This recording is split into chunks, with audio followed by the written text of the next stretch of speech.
After Rhodes was led into the courtroom in his red jumpsuit, marking his protective custody, McLeod let him know how he felt about being spit on. Nice cheap shot. You a coward. Nice cheap shot. You a coward. I'll see you when I get out. McLeod says he isn't afraid of the threat.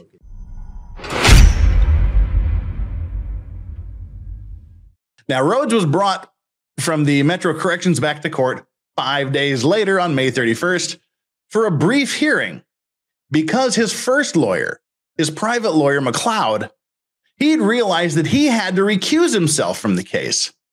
He found out he could not represent Rhodes in this murder trial because he knew Rhodes' mother and the kid's grandmother. So he knew Rhodes's mother, and the grandmother of the two deceased boys was one of his good friends.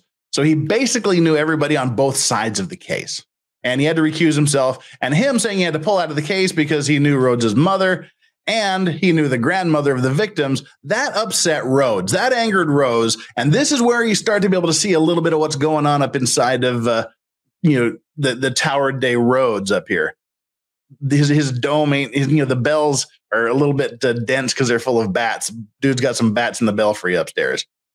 So, he said that he and Rhodes were in a cell, and he told Rhodes that he had a conflict of interest and couldn't remain on the case. Again, that upset Rhodes. So Rhodes spat on him. Rhodes spit on him.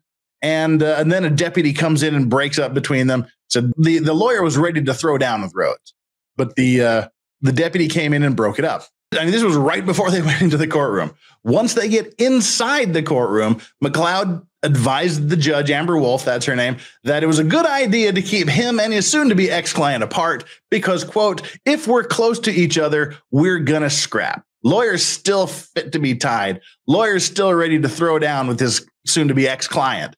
So they're sort of kept apart. Rhodes is handcuffed. He's surrounded by deputies. And then he starts yelling at his lawyer, McLeod, across the room, saying, "You're a coward and I'll see you when you get out."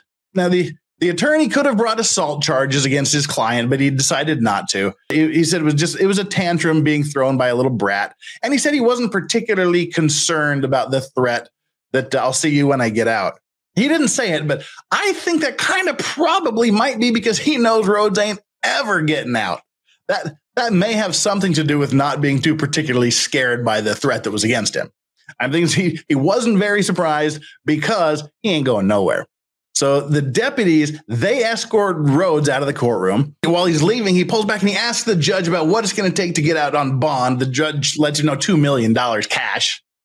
I could have ordered him to return to the defense table and address her properly and go through all of this contempt of court BS, but she's known for being compassionate. She just answers his question without an admonishment, which was probably the right thing to do. If the guy's batshit crazy and he's yelling things and spitting on his lawyer and starting problems, just answer his question, get him out of the courtroom. That was probably the smartest thing. She didn't haul him back and go, "What did you say to me? That'll be 3 days in jail." And he says, "F you. Oh yeah, that'll be a week in jail. F you, mother ever. Okay, that'll be a month in jail." And then by that'll be 37 years in jail on contempt.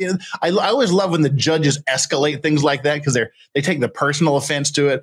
Give him a little thing or just let him go. She did the right thing, I think. Just said, "All right, you want to be a dick? Be a dick. You want to know how much it's going to cost? It's going to cost you $2 million. Hit the road, Jack. I'm busy. I got things to do."